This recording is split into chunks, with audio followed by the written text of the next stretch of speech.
کل الیکشن کا نتیجہ سامنے آ جائے گا اور اس سے پہلے ایگزٹ پول یہ بتا چکا ہے کہ بی جے پی گورنمنٹ پھر سے ستہ میں آنے والی ہے۔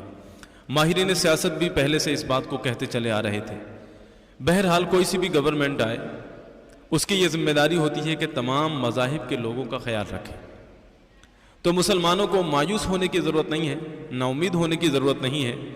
مذہب اسلام مایوسی کا مذہب نہیں، نا امیدی کا مذہب نہیں، بلکہ مذہب اسلام تو امید کا مذہب ہے، روشنی کا مذہب ہے، سچائی کا مذہب ہے۔ اور نا امید کیوں نہیں ہونا چاہیے؟ اس لیے کہ اللہ تبارک و تعالی ارشاد فرماتا ہے انتم الاعلون ان کنتم مؤمنین، تم ہی سر بلند رہو گے اگر تم سچے مومن ہو۔ اگر ہم سچے مومن بن جائیں، سچے مومن بن جائیں تو یقیناً ہمیں کوئی ذلیل نہیں کر سکتا، ہمیشہ ہم ہی عزت والے رہیں گے۔ سچا مومن کیسے بنا جا سکتا ہے؟ ایسا مومن جس کو اللہ تبارک و تعالی پسند فرمائے۔ تو ارشاد ہوتا ہے قل ان کنتم تحبون اللہ فاتبعونی یحببکم اللہ، اگر تم اللہ سے محبت کرتے ہو تو تم میری اتباع کرو، جب تم میری اتباع کرو گے تو اللہ تبارک و تعالی تم سے پیار کرنے لگے گا۔ تو جب ہم ایسے مومن بن جائیں کہ اللہ تعالی ہم سے پیار کرے، سچے مومن بن جائیں، تو پھر زمانہ کتنا ہی مخالف ہو، ہوا کتنی ہی مخالف ہو، کوئی ہمیں ذلیل نہیں کر سکتا۔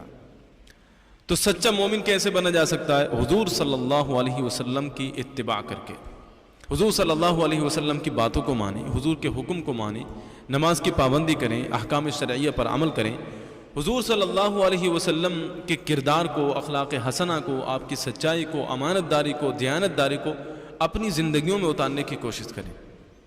تو جب ہم ایسے مومن بن جائیں گے تو دنیا کی کوئی طاقت ہمیں ذلیل نہیں کر سکتی۔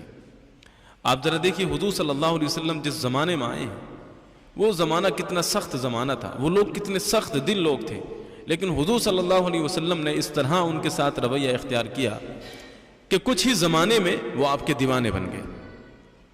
اور حضور صلی اللہ علیہ وسلم نے اپنی زندگی میں یہ سب کچھ کر کے ہمیں دکھایا ہے۔ حضور صلی اللہ علیہ وسلم اپنی زرہ اتارتے ہیں، ایک یہودی کے پاس گروی رکھتے ہیں، اس سے چند درہم لیتے ہیں۔ آپ ذرا سوچئے کہ حضور صلی اللہ علیہ وسلم غریب تھے، محتاج تھے، معاذ اللہ رب العالمین، آپ اشارہ کرتے تو زمین سونے کی بن جاتی، آپ اشارہ فرماتے پہاڑ سونے کے بن جاتے۔ پھر آپ نے ایسا کیا کیوں؟ امت کو بتانے کے لیے، ہم کو بتانے کے لیے کہ تم اگر غیر مسلموں کے درمیان رہتے ہو تو ان کے ساتھ میں کس طرح کا تمہیں معاملہ کرنا ہے، کس طرح کا رویہ تمہیں اختیار کرنا ہے۔ تو ہم سب کو حضور صلی اللہ علیہ وسلم کے اخلاق کو، کردار کو، حضور کی صداقت کو اپنی زندگیوں میں اپنانے کی ضرورت ہے۔ بہت سارے ایسے ممالک ہیں کہ مسلمانوں کی سچائی کو دیکھ کر وہ ایمان لے کر آئے۔ انڈونیشیا میں کوئی اسلامی لشکر نہیں گیا، وہاں کچھ مسلمان تاجر گئے اور انہوں نے تجارت اتنی سچائی کے ساتھ کی، اتنی امانت داری کے ساتھ، دیانت داری کے ساتھ کی کہ لوگ ان کے خریدنے اور بیچنے کے انداز کو دیکھ کر اسلام میں داخل ہو گئے۔ تو ہمیں حضور صلی اللہ علیہ وسلم کے کردار کو اپنانے کی ضرورت ہے، آپ کے اخلاق کو اپنانے کی ضرورت ہے۔ اور آخر میں یہ بات کہنا چاہتا ہوں کہ ہم جو بھی جس فیلڈ میں کام کر رہا ہے وہ کوشش کرے کہ وہ اس فیلڈ کا ماہر بنے۔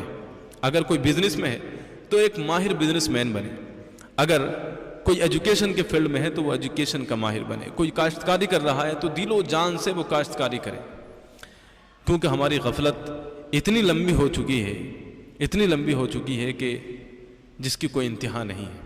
اور جتنی ہماری یہ غفلت بڑھتی جائے گی ہماری پریشانیاں بڑھتی جائیں گی، لیکن اب بھی اگر ہم جاگ گئے تو بہت کچھ بچا سکتے ہیں۔ اللہ تبارک و تعالی سے دعا ہے ہم سب کو حضور صلی اللہ علیہ وسلم کے اخلاق کو، کردار کو، آپ کی سچائی کو اپنی زندگیوں میں اتارنے کی توفیق عطا فرمائے۔ السلام علیکم ورحمۃ اللہ وبرکاتہ۔